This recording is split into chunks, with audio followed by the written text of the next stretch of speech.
नमो अरंताणम, नमो सिद्धाणम, नमो आर्याणम, नमो उज्जयाणम, नमो विशालम। ध्रुवो मुझ परणति नम कर, बनी पूज्य परमात्मा। उसने सारे जग को बताया, परम पूज्य ध्रुव आत्मा। कल हम और आपने दृष्टि प्रकाश प्रश्नोत्तरी के पहले बोल पर चर्चा प्रारंभ की थी। आज दूसरा बोल पर चर्चा करनी है। प्रश्न है आज, परिणाम अपनी योग्यता अनुसार होता है, इसका आशय क्या?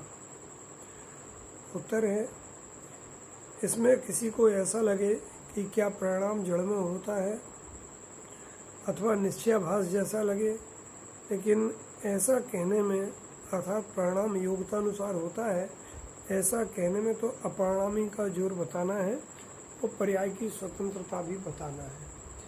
देखें जरा अपन सुगानी जी आप क्या कहना चाहते हैं। कल की चर्चा में अपन ने ये देखा था कि परिणाम को ये जीव किसी न किसी प्रकार सामने जैसा निमित्त आया है, उसके कारण परिणाम हुआ है, यह मानता है। लेकिन वस्तु व्यवस्था ये नहीं है। वस्तु व्यवस्था ये है कि परिणाम योग्यता से होता है। जिस समय जैसी योग्यता होती है वैसा परिणाम हो जाता है। इसके लिए कल हमने आपको एक दो उदाहरण भी दिए थे। आज ये बताना है, यहाँ पे सुगानी जी कहना चाहते हैं कि पहली बात तो परिणाम जड़ में नहीं होते हैं। जीव के परिणाम जीव में होंगे, हाँ जड़ के परिणाम जड़ में जरूर होंगे। और उनका कर्ता वो जड़ द्रव्य नहीं है, वो उनका कर्ता जीव भी नहीं है। उनका कर्ता उनके परिणाम की उस समय की योग्यता है। एक विचार आया था कल हमें कि जितनी भी वनस्पतियां हैं वो एक इंद्रिय जीव हैं। अब अपन किसी भी एक वनस्पति को उठा के देखें तो ऐसा विचार लगता है कि वस्तुतः उस परिणाम का कर्ता वो एक इंद्रिय जीव नहीं है। जैसे बादाम ले लें, पपीता ले लें, अथवा कोई भी फल ले लें आप, उसमें देखो तरबूज ले लें, खरबूज ले लें, उसमें बीज भी बनाना है, दल भी बनाना है, ऊपर का फोतरा छिलका भी बनाना है, फोतरा और छिलका के बीच की व्यवस्था भी करनी है। बादाम को अगर अपन लें तो अंदर की मिगी, फिर ऊपर की छाल पतली बादाम के कलर की, फिर उसके ऊपर का एक और छिलका, फिर एक और छिलका का दल, फिर उसका एक और हरा छिलका। तो क्या एक इंद्रिय जीव में इतनी बुद्धि कहाँ से आती है कि एक एक बीज को, एक एक फल को ऐसी ऐसी ऐसी ऐसी ऐसी ऐसी इस टाइप की रचना करे? वो इतनी तो बुद्धि है ही नहीं। तो कौन करता है? तो एक एक परमाणु अपनी योग्यता से उस रूप प्रणमता है, उसका कर्ता कोई नहीं है।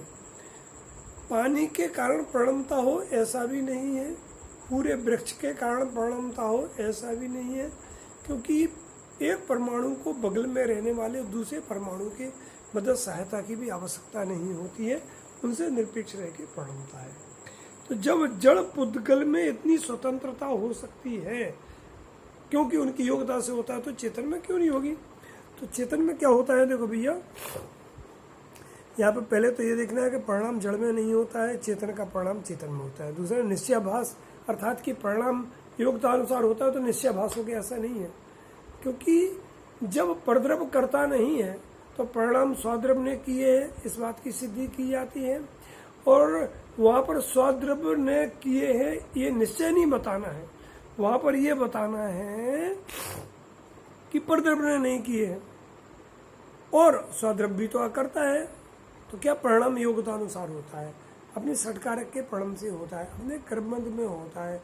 स्वयं कर्ता, स्वयं कर्म, स्वयं करण, स्वयं संप्रदान, स्वयं अप्रदान, स्वयं अधिकरण, इस तरह 6 कारक से होता है। देखिए अब यहाँ पर जो मूल बात देखें, लेकिन ऐसा कहने में अर्थात परिणाम योग्यता अनुसार होता है ऐसा कहना तो अपरिणामी का जोर बताना है, माने कि तुम अपरिणामी हो, तुम परिणाम मात्र के कर्ता नहीं हो, परिणाम का कर्ता पर्याय परिणाम है, ये ऐसा अपरिणामी का जोर बताना है। फिर कोष्टक में लिखा हुआ है और पर्याय की स्वतंत्रता भी बतानी है ना। एक बार जिसने परिणाम योग्यतानुसार होता है ये निर्णय कर लिया है, उसे किसी भी परिणाम मात्र के प्रति या प्रतिद्रव्य के परिणाम मात्र के प्रति कर्तृत्व भुक्तत्व तो नहीं रहेगा।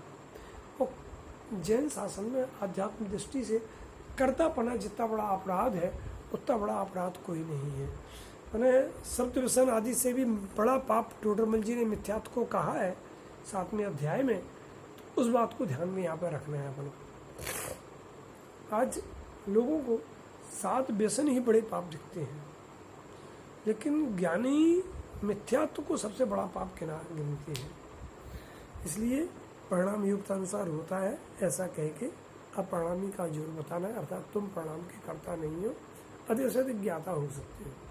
और तुम तो ज्ञाता भी नहीं हो क्योंकि तुम में ज्ञान जैसी घट रही नहीं है, तुम तो अपरिणामी एक रूप रहने वाले निष्क्रिय तत्व वहाँ बैठे रहो ना, होने दो परिणामी।